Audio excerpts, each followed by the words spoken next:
Hi everyone, it's Dr. Sarah Wells here. I'm a clinical psychologist in Hobart in Tasmania. I'm a member of the Australian New Zealand Academy of Eating Disorders Social Media Committee. I'm here to talk to you about avoidant and restrictive food intake disorder and the diagnosis of feeding and eating disorders. I'm doing this because we have a 2-day intensive workshop running across the country in Australia and in New Zealand in October this year. We have two very experienced speakers coming, and it is a great opportunity for us to learn about this new diagnostic criteria for the avoidant and restrictive food intake disorder, otherwise known as ARFID. So we really want you to know as much as possible about this so you're able to come to this great event. So this is some information that I actually gleaned from the psychiatry conference I attended 2 years ago, the Child and Adolescent Psychiatry Conference. And it was from a series of lectures and a full-day workshop done with Rachel Bryant-Waugh, who's also a very experienced clinician and clinical psychologist. And she works for the Great Ormond Hospital in London. A little interesting fact about the Great Ormond Hospital in London is that when the author of the book Peter Pan passed away or died, James Matthew Barry, he actually put all of the proceeds, all of the profits that would come from the book for the next however many years, to go to this hospital. And so they were able to do some absolutely fantastic research. And that's actually why there's a statue of Peter Pan out the front of the Great Ormond Hospital. So let's start with diagnosis. I'm going to start with mentioning that the ICD-10 currently locates feeding and eating disorders in infancy and childhood, and these are seen as separate to the eating disorders in adulthood. However, the ICD-11, which was released in, I believe, May 2018 this year, has actually come into line with the Diagnostic and Statistical Manual of Mental Disorders, version 5. And so now we have the ICD-11 and the DSM-5 matching criteria, which is very helpful because it's confusing talking about different diagnostic categories. It's very helpful when we have a common language. So there is another diagnostic classification manual that has relevance to the feeding and eating disorders, and this is mainly for the very young children. And it is now called the DC 0 to 5, but this is only a very recent change. It's called, the DC stands for the Diagnostic Classification of Mental Health and Developmental Disorders of Infancy and Early Childhood Revised. Now this classification system actually used to fit into what we now use ourselves in DSM-5 and in ICD-11. But they have changed it so that it doesn't match very well. So it's a bit tricky at the moment to use the DC 0 to 5. So it's a classification for children 0 to 5. Initially, when it was classified from 0 to 3, we called problematic feeding behavioural disorders of 6 variants.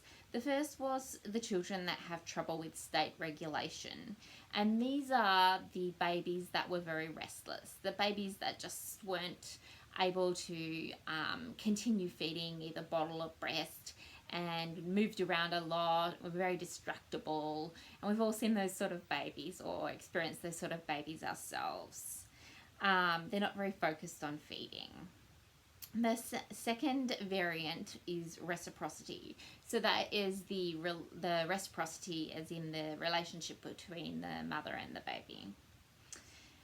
The next part was called infantile anorexia, and this is children who just didn't focus on feeding at all.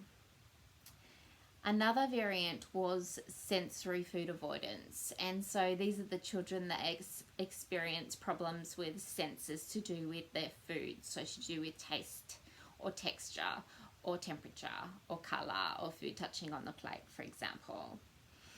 They also include a variant for medical conditions and insults to the gastrointestinal tract, for example, in babies who had severe reflux. What the DSM-5 did is it integrated the feeding and eating disorders and removed the diagnosis of feeding disorders from just childhood to covering across the lifespan, and this was quite a significant change for DSM-5. They also include the diagnoses that were used for just younger children across to adults. And I'm going to explain to you how this works. So one of the diagnostic categories is PICA. PICA is when you eat non-nutrient food substances, so such as chalk or unusual things like bark or they're probably the best examples I can give that I know that are commonly consumed. And this is not diagnosed in people or children who are under 2, because this is when you're typically using your mouth to explore your environment. But if a young child is continuing to ingest non-nutritious substances after the age of 2, then we might consider whether or not they have a diagnosis of PICA. Unfortunately, as clinicians, we're not very good at asking these questions, and so we need to remember to add them into our repertoire of our very extensive, already long initial interview we do with new patients. PICA can be a self-soothing behaviour. So some people might engage in PICA in order to calm themselves down. It is sometimes seen in anorexia nervosa, and that is when a very dangerous thing can happen where a person with anorexia nervosa may consume a non-nutrient related substance like a whole bunch of tissues to make themselves feel full so that they don't eat and allay hunger pains. I do not recommend this. This is highly dangerous. But that is how an adult with PICA may engage in the behaviour. It's also seen in a deliberate self-harm context. So when someone is perhaps feeling very, very bad about themselves and has intention to hurt themselves, or it has intentions to punish themselves, they may consume some sort of substance that will achieve that. Again, this is very dangerous and very dangerous form of PICA. It's also seen in very impulsive children where everything just goes in the mouth, and that may be in the context also of an autism spectrum disorder. So that's PICA. The next diagnosis that's not often talked about is rumination disorder. Now, rumination disorder is where you have repeated regurgitation of food that's then re-swallowed. It's not well known about or spoken about. The regurgitation doesn't happen because of medical reasons. So it doesn't happen due to reflux, for example. It's a deliberate regurgitation of food and swallowing. This is often soothing and self-regulating, and its experience is pleasurable. People with rumination disorder do tend to have a hierarchy of foods that they prefer to ruminate on. Ice cream's a very popular food to ruminate on, for example. And it's often it's often for people with rumination disorder to delay eating until they're by themselves so that the rumination isn't obvious to other people. The main treatment is to do something that is incompatible with the regurgitation. What's traditionally been recommended is the use of chewing gum. However, this isn't recommended anymore because actually what we've found is that it increases the damage of the acid to the teeth. There is some comorbidity between rumination disorder and OCD. And in people with rumination disorder, there may be an early history of reflux. Rumination disorder is also associated with severe neglect and can be a form of self-stimulation. The treatment, briefly, is called habit reversal training. which is a CBT approach. We also do family work, parent work, and that's mainly around containment of anxiety as we're working through the rumination. Rumination's a bit like thumb sucking. It's very repetitive. Food comes up, food comes down. And so we can do repetitive behaviours in treatment in order to help the person replace the rumination with something more functional, such as we might get the person to engage in rhythmical dancing or drumming, for example. Here's the big one we're here to talk about, ARFID, Avoidant and Restrictive Food Intake Disorder. I must say, I was really excited when this diagnosis came out because suddenly a whole heap of things fitted together for me that I had been wondering about for some time. So, this is a feeding disorder where you're not meeting your nutritional or energy needs. The key feature here is there's no disturbance in body shape and weight like there is in an eating disorder like anorexia nervosa or atypical anorexia. It can be seen in autism spectrum disorder, but currently ARFID is an umbrella diagnosis that covers a range of different things. It covers a lack of interest in eating, so that is in appetite. It covers distractibility or over-arousal, and this can be due to undiagnosed ADHD. It can be due to early tube feeding, such as in the early infancy period, or perhaps during a period of hospitalisation in childhood. And this all leads to the lack of regulation of appetite, because if you're receiving information, if you're receiving nutrition through a nasogastric tube, you're not actually getting the experience of hunger yourself. People with ARFID restrict their food based on the texture or the characteristics of food. So this could be that they particularly enjoy or particularly hate smooth or gritty or mixed foods. Gritty or mixed food is probably more common in ARFID. And foods that are particularly problematic for people with ARFID are orange juice with pulp inside, yogurts with bits inside, or the appearance of food. So how it looks, it might look wrong on the plate, or it might be touching another food on the plate, or it might be presented in some way that's not right, that's wrong for that for that person. The temperature of food also comes into play in ARFID, and brand specificity is very important sometimes, and probably often actually, for people with ARFID. Who have a need for predictability. And kids, not just kids, adults too, can be super tasters. We know when we're not having the same brand of food that we're used to having. Some children with ARFID do present with a phobic presentation or a fear related to food. And this can continue on until adulthood. So the phobia could be of vomiting, of choking, and it can relate to a previous aversive experience of food. For example, if you've witnessed vomiting, or you've witnessed a choking episode, or even experienced a choking episode yourself. It might even be an experience where your mouth's been full and you felt really sick. So for example, if you've been fitted for a mouth guard and your mouth's full of the substance they use to set the teeth.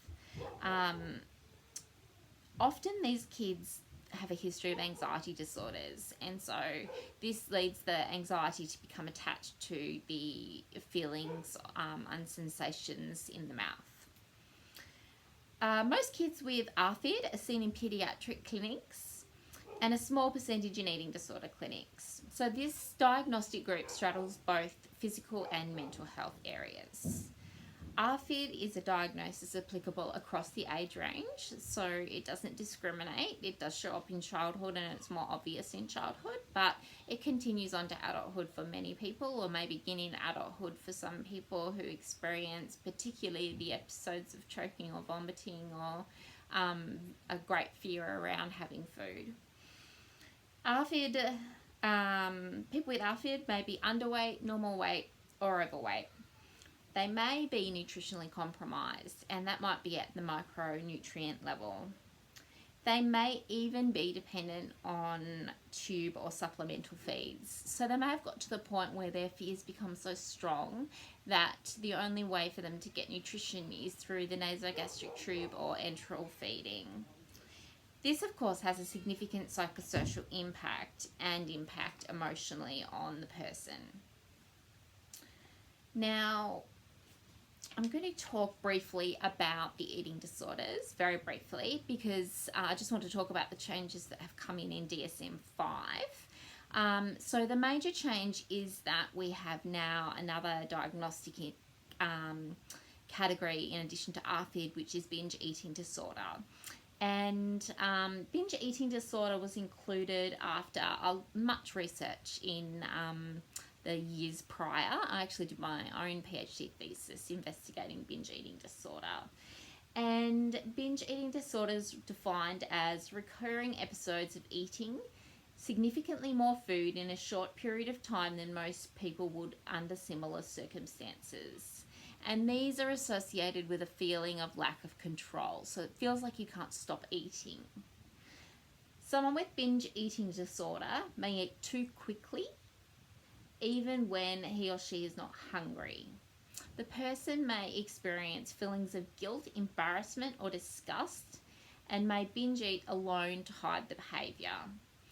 This is associated with marked distress and occurs on average at least once a week over 3 months. So, the changes to anorexia nervosa in the DSM-5 were mainly around a couple of criteria. So the first was that we took out the weight criteria. What we did is we talked about a significantly low weight necessary to maintain health. So that took out the BMI of 17.5, which is no longer required in order to reach diagnostic criteria for anorexia nervosa. It talks about restricting calorie intake, but not using the word refusal. I think that's quite a nice change, because it's not a very helpful term to be using with patients, is it? We also took away the criteria D requiring amenorrhea, because we knew that so many patients were being diagnosed with what was then eating disorder not otherwise specified, but otherwise met full criteria for anorexia nervosa with the same level of psychological distress. So we realised that while amenorrhea is a significant sign of medical compromise in anorexia nervosa, it's not a necessity for diagnosis. So, what we did with bulimia nervosa is we changed the frequency criteria. So the frequency criteria has now been changed for once to twice weekly instead of 3 times weekly. So this has led to us capturing what was the greatest group of individuals with eating disorders, which was eating disorders not otherwise specified.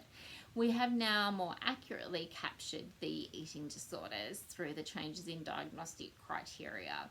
Again, I just want to emphasize that these people had the same level of psychological distress and impairment as did those with the full-blown anorexia nervosa and bulimia nervosa as diagnosed in the DSM-4TR.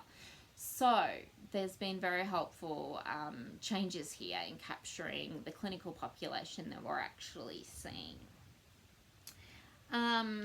So I just want to mention what's happened with the diagnostic and classification system for the 0 to 5s. And we're all a little bit unclear about where this is going to fit, because it's not consistent with DSM-5 or ICD-11. So the DC 0 to 5 classifies their feeding and eating issues as eating behavioural disorders of infancy, and they give 3 titles to them. The first is overeating behavioural disorder, the second is undereating behavioural disorder, and the third is atypical behavioural disorder. Now, we would most likely be talking about the atypical eating behavioural disorders. These include a range of different disorders that we would diagnose separately under DSM-5 or ICD-11. The first is selective or picky eating by colour or texture and a restricted range. So you can see that fits quite nicely with the diagnosis of ARFID. The second is hoarding or hiding food. The third is pica, which obviously we diagnose as a diagnosis by itself, not an atypical eating behavioural disorder. The next point is pouching, and that's when you hold in your mouth the storing of food. And the last is rumination, which we of course diagnose separately. People, according to the DC 0 to 5, will develop a normal history of eating until around 18 months. And then this is when the atypical eating behavioural disorders may develop, or the overeating or under-eating behavioural disorders. And they also state that there's another significant episode of time where there could be more complications with eating, and that's when children experience wobbly teeth. And very sensitive children will often struggle with eating around this time as well. So that's where the status sort of sits in terms of diagnostic and classification of feeding and eating disorders for now. What we're going to talk about as we go on is the intergenerational patterns that can happen with eating behaviours, and also a little bit more about avoidant and restrictive food intake disorder and the types of approaches that can be helpful. Thanks for listening, and I'll be back with you all again some other time. So bye for now.